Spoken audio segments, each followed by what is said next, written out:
Good morning friends. So welcome to the prelims booster session. आज का पहला topic है पीएम डिवाइन। तो ये आपके गवर्नेंस के लिए टॉपिक इंपॉर्टेंट है। यूनियन कैबिनेट ने एक न्यू स्कीम जो है, ऑलरेडी ऑफ कोर्स ये स्कीम पहले से ही चल रही है, इसको एक्सटेंशन दे दिया 4 साल के लिए, और prime ministers development initiative for north east region. तो 2025-26 तक इसको एक्सटेंशन मिल गया है। तो आपको पता होगा कि 2022-23 के जो बजट है उसमें यूनियन फाइनेंस मिनिस्टर ने इसके बारे में बात की थी और कहा था कि हम इसको एक्सटेंशन देंगे। और इस स्कीम को जो है मिनिस्ट्री ऑफ जो है development of north east region जो है वो इम्प्लीमेंट कर रही है नॉर्थ ईस्टर्न काउंसिल द्वारा। 6600 करोड़, पहले इसको 1500 करोड़ रुपए मिले थे स्कीम में, लेकिन अब उसको 6600 करोड़ रुपीज़ कर दिया गया और 2025-26 तक जो है ये स्कीम जो है वो चलेगी। इंफ्रास्ट्रक्चर बनाया जाएगा नॉर्थ ईस्ट रीजन में, सोशल डेवलपमेंट प्रोजेक्ट्स लेकर आए जाएंगे। जो एग्जिस्टिंग सेंट्रल और स्टेट स्कीम्स हैं उनको इसमें सब्स्यूम नहीं किया जा रहा है, बट ये एक सेपरेट जो है ये स्कीम चलने वाली है। वहाँ पर लोगों को लाइवलीहुड एक्टिविटीज़ मिलेंगी, है ना, चाहे यूथ हो चाहे विमेन हो। तो उसके लिए ये स्कीम जो है वो लाई गई है। नॉर्थ ईस्टर्न काउंसिल के बारे में देखते हैं। स्टेचुटरी बॉडी है। 1971 में एक्ट पास हुआ था और उसके बेसिस पर 1972 में शिलोंग मेघालय में इसका जो है इसको बनाया गया है। सिक्किम इसमें 2002 में ऐड किया गया, उससे पहले सिर्फ बाकी की नॉर्थ ईस्टर्न स्टेट्स इसके अंदर एडिड थी। तो ऑफ कोर्स ये ministry of development of north eastern region के अंदर काम करता है। नेक्स्ट हमारा टॉपिक है बेटी बचाओ बेटी पढ़ाओ। सोशल इश्यूज़ के लिए टॉपिक इंपॉर्टेंट है। तो गवर्नमेंट ऑफ इंडिया ने बेटी बचाओ बेटी पढ़ाओ स्कीम को जो है उसमें आपके स्किलिंग ऑफ गर्ल्स को भी जो है वो इंक्लूड कर लिया है in non traditional livelihood options. ठीक है। सो अब इसमें चेंजेस लाए गए हैं। मोटिव ये रहेगा कि जो गर्ल्स हैं उनको सेकेंडरी एजुकेशन में एनरोलमेंट उनकी बढ़ाई जाए, खासकर साइंस, टेक्नोलॉजी, इंजीनियरिंग और मैथमेटिक्स सब्जेक्ट्स में, क्योंकि कहा जा रहा है कि जो टेक्नोलॉजी की फील्ड है उसमें ये विमेन जो गर्ल्स हैं वो अंडर रिप्रेजेंटेड हैं। तो इसलिए हमको हर साल एटलीस्ट 1% इंक्रीमेंट उसमें लाना है, उनके एनरोलमेंट को बढ़ाना है सेकेंडरी लेवल पर। फिर उनकी अवेयरनेस जनरेट करानी है सेफ मेंस्ट्रुअल हाइजीन के ऊपर, और एलिमिनेशन ऑफ चाइल्ड मैरिज के लिए भी जो है उनको अवेयरनेस जनरेट करनी है। तो एक नेशनल कमेटी बनाई गई है उसके लिए, secretary of ministry of women and child development के लिए के अंडर, और ये मिशन शक्ति मैंडेट के अंदर ये कमेटी होगी जो कि ऑफ कोर्स इसकी एपेक्स कमेटी होगी, और ये देखेगी कि कैसे बेटी बचाओ बेटी पढ़ाओ स्कीम जो है वो रेगुलर इंटरवल्स पर चल रही है। मिशन शक्ति भी देख लेते हैं अब हम। मिशन शक्ति जो है वो एक मिशन मोड की स्कीम है जिसमें विमेन सेफ्टी, सिक्योरिटी और एम्पावरमेंट के इनिशिएटिव्स लिए जाते हैं, और विमेन को इकोनॉमिकली एम्पावर भी करना है और उनकी सिक्योरिटी पे भी ध्यान देना है। तो उसके लिए जो 2 कंपोनेंट्स हैं इसके अंदर, पहला है संबल, और जो कि है आपका सेफ्टी और सिक्योरिटी ऑफ विमेन से रिलेटेड। दूसरी सब स्कीम है समर्थ्य, जो आपकी of course empowerment of women से रिलेटेड है। तो मोस्टली जो विमेन की सिक्योरिटी से रिलेटेड स्कीम्स होंगी वो संबल में डाल दी गई हैं।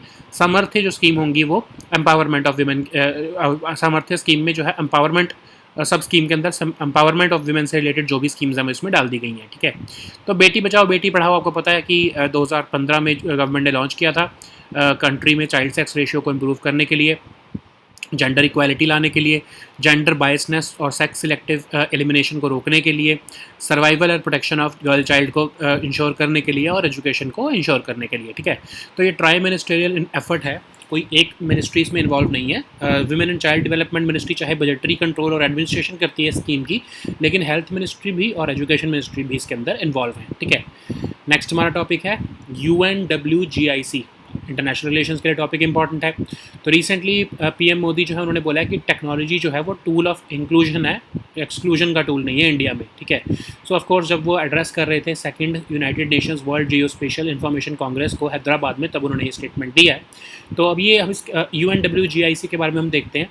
तो यूएन का जो इकोसॉक है उन्होंने एक 2011 में कमेटी बनाई थी, UN committee of experts on global geo spatial information management.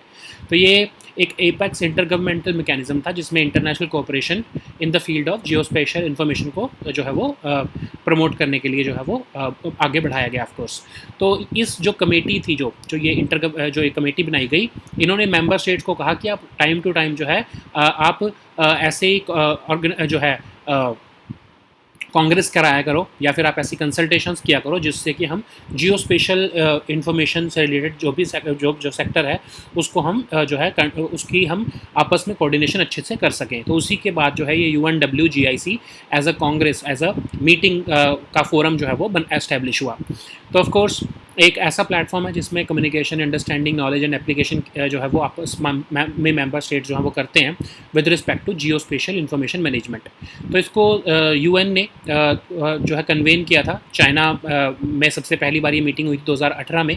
अब जो सेकंड मीटिंग है वो इंडिया में हुई है हैदराबाद में, ठीक है। सो इस बार जो है इसका थीम है geo enabling the global village, no one should be left behind. तो इसमें of course integrated geo spatial information की इंपॉर्टेंस के बारे में जो है वो डिस्कशंस हुई हैं। इसी में ही पीएम मोदी ने जो है वो एड्रेस भी अपना दिया है। नेक्स्ट हमारा टॉपिक है Israel Lebanon maritime agreement. International relations के लिए टॉपिक इंपॉर्टेंट है।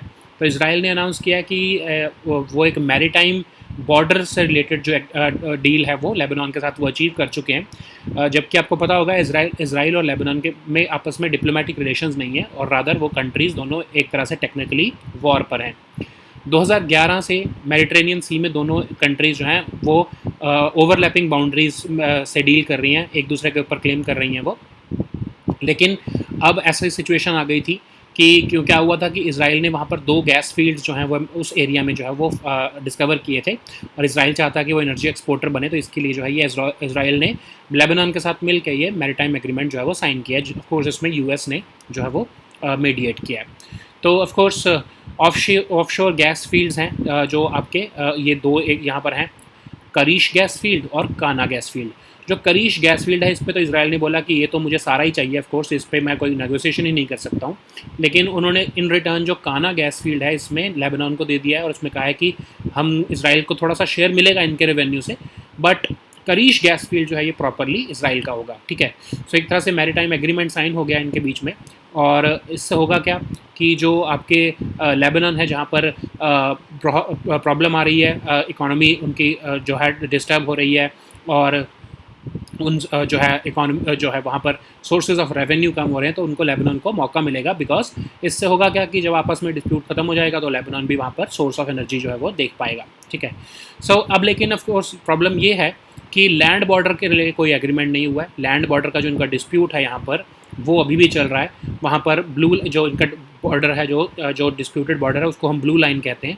वहाँ पर यूनाइटेड नेशंस की फोर्सेस जो है पेट्रोल करती रहती है ताकि यहाँ पर इनके बीच में डिस्टर्बेंस ना हो, ठीक है। आपको पता है ना हिजबुल्लाह जो है वो लेबनान में एग्जिस्ट करता है, जिसको ईरान जो है वो सपोर्ट करता है। तो वो ऑफ कोर्स लैंड बॉर्डर पे एग्रीमेंट अभी तक नहीं हुआ है, और फोर्सेबल फ्यूचर में हो सकता है कि कभी हो भी जाए, बट अनटिल हिजबुल्लाह जो है वहाँ पर मौजूद है तब तक ये मुश्किल है थोड़ा, ठीक है। सो नेक्स्ट हम टॉपिक देखते हैं कॉलेजियम सिस्टम। पॉलिटी के लिए टॉपिक इंपॉर्टेंट है। तो जस्टिस चंद्रचूड़ जी, आपको पता है कि 2 साल के लिए इंडिया के चीफ जस्टिस ऑफ इंडिया बनेंगे। तो इतना लंबे टाइम पीरियड के लिए ये चीफ जस्टिस बन रहे हैं कि इनके अपने टाइम पीरियड में 18 बार ये अपॉइंटमेंट ऑफ जजेस करेंगे, और इनके टाइम पर ऐसा होगा कि इंस्टेड ऑफ 5 मेंबर्स 6 मेंबर जो है वो कॉलेजियम सिस्टम में होंगे। ऐसा क्यों होगा ये भी देख लेते हैं। उससे पहले हम ये देखते हैं कि कॉलेजियम सिस्टम होता क्या है। तो कॉलेजियम सिस्टम जो है वो जजेस के अपॉइंटमेंट के लिए जो है वो सिस्टम है। फर्स्ट, सेकंड और थर्ड जजेस केस में से ये धीरे धीरे इवॉल्व हुआ है। कॉन्स्टिट्यूशन तो नहीं कहता हमारा कुछ कॉलेजियम सिस्टम बनाने को, लेकिन ये 3 जजेस जो केसेस हुए हैं इनसे ये सिस्टम इवॉल्व हुआ है। तो सुप्रीम कोर्ट का जो कॉलेजियम होता है उसको chief justice of India head करते हैं, और 4 अदर सीनियर मोस्ट जजेस जो है वो कोर्ट के वो इसमें मेंबर होते हैं, ठीक है। यही जो कॉलेजियम है ये सुप्रीम कोर्ट के जजेस, chief justice of high courts और इवन हाई कोर्ट के जजेस की ट्रांसफर्स को देखता है, ठीक है। लेकिन एक और कॉलेजियम है, 3 मेंबर का कॉलेजियम है, जो कि ऑफ कोर्स वो भी चीफ जस्टिस ऑफ इंडिया और 2 सीनियर मोस्ट जजेस द्वारा जो है वो हेड किया जाता है। लेकिन वो सिर्फ जो आपके हाई कोर्ट में जजेस की अपॉइंटमेंट होनी है उसके लिए जो है रिकमेंडेशंस देता है। तो हम देखते हैं फर्स्ट जजेस केस, सेकंड जजेस केस और थर्ड जजेस केस। 1982 का फर्स्ट जजेस केस है जिसमें कहा गया था कि सुप्रीम कोर्ट से कंसल्टेशन करने की ज़रूरत है प्रेसिडेंट को, और उसके बेसिस पर ही अपॉइंटमेंट होगी। तो कंसल्टेशन का मतलब ये नहीं कि कंकरेंस। उस टाइम पर मतलब 1982 में जो है एग्जीक्यूटिव प्रेसिडेंट के पास जो है वो पावर्स आ गई थी कि वो कंसल्ट करेंगे सीजीआई से। कंसल्ट का मतलब ये नहीं कि आपको उनकी मंजूरी लेनी है, ठीक है। कंसल्ट किया चाहे किसी और को अपने जो है वो जज अपॉइंट कर दिया। लेकिन सेकंड जजेस केस में 1993 में कहा कि नहीं, कंसल्टेशन का मतलब है कंकरेंस, मतलब कि जो चीफ जस्टिस ऑफ इंडिया हैं उनकी आपको इजाज़त लेनी पड़ेगी प्रेसिडेंट को कहा, ठीक है। और जो एडवाइस होगी चीफ जस्टिस ऑफ इंडिया की वो बाइंडिंग होगी। लेकिन चीफ जस्टिस ऑफ इंडिया अकेले एडवाइस नहीं देंगे, उनके 2 of the senior most colleague जो है वो उसके मेंबर होंगे। तो यहाँ से आ गया आपका कोलिजियम सिस्टम। जो थर्ड जजेस केस है उसमें कोलिजियम सिस्टम को एक्सपैंड करके कहा कि नहीं, 4 सीनियर मोस्ट जजेस जो है वो इसमें अपार्ट फ्रॉम CGI जो है वो इसमें मेंबर्स होंगे और उनको अपनी रिटर्न में रिकमेंडेशन देनी पड़ेगी कि किसको जो है वो जज बनाना है, ठीक है। उसके बाद ही जो है प्रेसिडेंट ऑफ इंडिया जो है वो जज बना पाएंगे। अब हम देखते हैं ये 5+1 कोलिजियम सिस्टम ऐसा सिचुएशन क्यों आ रही है, ठीक है। तो अब आप देखो, जो चीफ जस्टिस ऑफ इंडिया इस टाइम पर होंगे आने वाले टाइम में, ऑफकोर्स चंद्रचूड़ जी, उनके बाद के जो नीचे के 4 जो जजेस हैं वो in chief justice of India के टेन्योर में ही रिटायर हो जाएंगे, ठीक है। तो इसका मतलब क्या होगा कि जो ये कोलिजियम सिस्टम है इसमें कोई भी जो वो अगले 4 हैं उनमें से चीफ जस्टिस ऑफ इंडिया नहीं बन पाएगा, क्योंकि जब तक चंद्रचूड़ जी रिटायर होंगे तब तक इन चारों का भी रिटायरमेंट का टाइम आ जाएगा। तो जो 5वें जज होंगे नीचे से, जो जस्टिस खन्ना जी, जो कि जिनको हम कह सकते हैं कि 6th मेंबर होंगे वो नीचे से, तो 6th मेंबर जो है वो उनको इसलिए लेना पड़ेगा क्योंकि जस्टिस चंद्रचूड़ जी के बाद जो अगले CGI होंगे वो जस्टिस खन्ना जी होंगे। बीच के जो 4 जो आपके जजेस होंगे वो तब तक रिटायर हो चुके होंगे, ठीक है। तो इसीलिए जो है ये 5 की बजाय मतलब अपार्ट फ्रॉम CGI और जो 4 हैं, जो 4 जजेस हैं वो तो रिटायर हो जाएंगे। तो ये 5वें जज जो जस्टिस खन्ना, जो कि 6th मेंबर ऑफ कोलिजियम जो है वो बनेंगे, ठीक है। तो इसलिए इस बार 5 की बजाय 6 मेंबर का कोलिजियम जो है बनाना पड़ेगा। तो ऐसा पहली बार नहीं हो रहा, 2007 में भी ऐसा हुआ था जब KG बालकृष्णन जी थे वो CGI बने हैं, तब भी ऐसा हुआ था क्योंकि उनके लंबे टाइम का टेन्योर था। तो इसलिए जो है 6th मेंबर को जस्टिस SH कपाड़िया को लाना पड़ा था कि जो कि अगले चीफ जस्टिस ऑफ इंडिया थे इन लाइन, ठीक है। सो नेक्स्ट हम टॉपिक देखते हैं, national centre for good governance. Topic हमारा गवर्नेंस के लिए इंपॉर्टेंट है। तो 53rd capacity building programme field administration for civil servants of Bangladesh जो है ऑर्गेनाइज किया गया है NCGG एट मसूरी में। तो आपको पता है national centre for good governance 2014 में गवर्नमेंट ने बनाया था, हेड ऑफिस न्यू दिल्ली में है लेकिन रजिस्टर्ड ऑफिस इसका मसूरी में है। फोकस इसका good governance, policy reforms, training और कैपेसिटी बिल्डिंग वगैरह पर रहता है। एक थिंक टैंक की तरह भी काम करता है और फॉरेन कंट्रीज़ के सिविल सर्वेंट्स के बीच जो है कैपेसिटी बिल्डिंग ये कंट्री जो है इंडिया में ही करवाता है, ठीक है। सो बहुत सारी कंट्रीज़ में यहाँ पर ट्रेनिंग के जो है सिविल सर्वेंट्स यहाँ पर ट्रेनिंग के लिए आते हैं। अब इसकी हिस्ट्री देखते हैं। National institute of administrative research actual में था ये 1995 में जिसको बनाया गया था, लेकिन 2014 में गवर्नमेंट ने इसका नाम बदलकर national centre for good governance कर दिया है, ठीक है। नेक्स्ट हमारा टॉपिक है साइबर नाइफ। ऑफ कोर्स ये टॉपिक आपके साइंस एंड टेक के लिए इंपॉर्टेंट है। तो PM मोदी ने रिसेंटली एक सिविल हॉस्पिटल अहमदाबाद में इनाग्रेट किया और वहाँ पर ये पहला ऐसा गवर्नमेंट हॉस्पिटल बना है जहाँ पर साइबर नाइफ की फैसिलिटी अवेलेबल होगी। साइबर नाइफ क्या है? एक नॉन इन्वेजिव ट्रीटमेंट है, मतलब इसमें काट पीट नहीं करनी पड़ेगी कैंसरस या फिर नॉन कैंसरस ट्यूमर्स को बॉडी से निकालने के लिए, ठीक है। तो जनरली 1 से 5 सेशंस लगेंगे इस ट्रीटमेंट में, और बॉडी में कहीं पर भी कोई ट्यूमर या कोई कैंसरस सेल होगा उसको निकालने के लिए जो है कैंसरस ट्यूमर होगा उसको या नॉन कैंसरस ट्यूमर होगा उसको निकाला जा सकता है साइबर नाइफ से। बेसिकली सर्जरी करने की ज़रूरत नहीं पड़ेगी। तो ये उस तरह से उस लेवल का कॉम्प्लेक्सिटी नहीं लेकर आएगा, ठीक है। So now let us see all these topics in English. So the first topic is PM Divine. So PM Divine is a topic for your governance section. So this topic is important for governance section rather. So the Union Cabinet has given an approval to this scheme, Prime Minister's Development Initiative for Northeastern region, for the remaining 4 years also. Actually, it was approved just last year, but now it has been extended for the next 4 years till 2026. And you know that recently in the budget, the Union Finance Minister said that this scheme has been effective. So that's why we are going to extend it. Now it has been extended with an additional outlay of 6,600 crore rupees. This scheme is being implemented by Ministry of Development of Northeastern region through the Northeastern Council, and the scheme is funding infrastructure projects and social development projects in the country, in the northeastern region of the country. Okay, so it is going to enable livelihood activities for the youth and women also.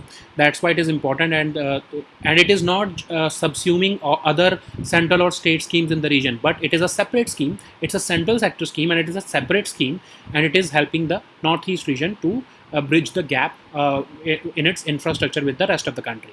So what is Northeastern Council? It's a statutory advisory body which was established under the 1971 Act of Northeastern Council Act, and it has been established at Shillong, that is in Meghalaya, and Sikkim was added apart from the other 8 states of northeast, of course, other 7 states of northeastern India. Sikkim was later added to this council in 2002, and its headquarters is situated in Shillong, but it functions under the Ministry of Development of Northeastern Region. So the next topic is Beti Bachao, Beti Padhao. This topic is important for your social issues. So recently the central government has expanded the mandate of Beti Bachao, Beti Padhao scheme by including the skilling of girls in non-traditional livelihood options, and this skilling of girls will be focused upon increasing the enrollment of girls in secondary education, because we have seen that these girls are underrepresented in areas of technology, like science, technology, engineering, mathematics subjects, and the aim is to ensure that at least 1% increment in enrollment at the secondary level of education occurs for girls and women every year. We also want to raise awareness about safe menstrual hygiene for them. Also, we also want to focus upon elimination of child marriages. A committee will be made under the secretaryship of Ministry of Women and Development, Child and Development, and this committee will function under the larger Mission Shakti mandate. And what is Mission Shakti? So basically, it's a scheme. It is a mission mode scheme which is having 2 sub schemes under which all the women related schemes have been subsumed. Okay, so the aim is to strengthen interventions for women's security, safety, and empowerment. So, for the safety and security of women, the Sambal sub scheme is there. So, all women related schemes which are focusing upon safety and security of women will be pushed under the Sambal sub scheme, and all the schemes which are aimed to empower women, they have been made under Samarthya sub scheme. So, this Beti Bachao Beti Padhao scheme, of course, it comes under the Samarthya scheme, because we want to empower the women. Okay, so Beti Bachao Beti Padhao scheme was launched in January 2015, and it aims to improve the child sex ratio, gender equality, and survival and protection of the girl child. So because there's a component of survival and protection, that's why not in Samarthya but in Sambal, this Beti Bachao Beti Padhao scheme comes under the Sambal sub scheme of Mission Shakti. Okay, so this is a tri-ministerial effort of the government, and even though the budgetary control and administration of Beti Bachao Beti Padhao scheme falls under Ministry of Women and Child Development's purview, but there are 2 other ministries involved here in this effort: Ministry of Health and Family Welfare and the Ministry of Education also. So the next topic is UNWGIC. So this topic is important for international relations. So PM Modi was recently addressing the second United Nations World Geospatial Information Congress in Hyderabad, and he has stated that technology in India is a tool for inclusion rather than exclusion. Okay, so of course what is the background of UNWGIC? So United Nations Economic and Social Council, UN ECOSOC, actually created a UN committee of experts on global geospatial information management in 2011. Then this apex intergovernmental mechanism was created so that international cooperation can be made in the field of geospatial information, and this committee encouraged member states to form a forum or a congress, and after that, based upon that recommendation, this UNWGIC was formed. So aim of this UNWGIC is to provide a platform so that communication, understanding, knowledge, and application of geospatial information can be made. And the first conference was held in 2018 in China, and the second one is being held in India between 10th to 14th of October. This is the theme of this second conference: geo-enabling the global village, no one should be left behind. And this is emphasizing on the importance of integrated geospatial information and the need to cooperate on this particular issue. So the next topic is Israel-Lebanon Maritime Agreement. This topic is important for your international relations. So Israel has recently announced a historic deal with Lebanon only with respect to maritime boundary and not on the land boundary. So you know that these both countries do not have any diplomatic relations, but they are also technically at war with each other. But they were having overlapping jurisdictions or overlapping claims in the Mediterranean Sea, and the need for a maritime agreement arose when Israel discovered 2 gas fields in the region, and they have these Israel and Lebanon decided that they will lay down their competing claims over these offshore gas field regions, and they will settle their dispute so that they can both benefit from these two gas fields. So these are the two gas fields: Karish gas field and Kana gas field. So as per this latest agreement, Israel will get the complete control of Karish gas field, and Lebanon will get the control of Kana gas field, but Israel will have certain revenue share in the Kana gas field. So of course this would be beneficial for both, and there was a threat that a conflict may arise if this deal was not made, because Israel was adamant that it wants this Karish gas field because Israel wants to be an energy exporter, and now also it will also benefit Lebanon because it is already reeling under pressure, economic pressure, and it is also having gas shortages and oil shortages. So now it will benefit both countries. But what about the land borders? So of course this agreement is not touching the land border, which is still disputed. The boundary between these two countries is called the Blue Line, and it is regularly patrolled by the United Nations forces. So the next topic is collegium system. This topic is important for your polity section. So you know that the next Chief Justice of India will be Justice D.Y. Chandrachud ji, and his tenure is so long that the next 4 judges who will be in the collegium system will retire in the midway, and the 5th judge, who will be of course the 6th judge in this collegium system after the CGI, if we include the CGI, only that 5th judge would be the next CGI of India. Okay, so this is not happening for the first time, it is happening for the second time. So before understanding this issue, we have to see what is the collegium system.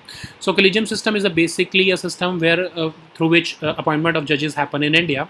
It has emerged from the first, second and third judges case. It is not given under the Constitution of India, but it has emerged from these cases.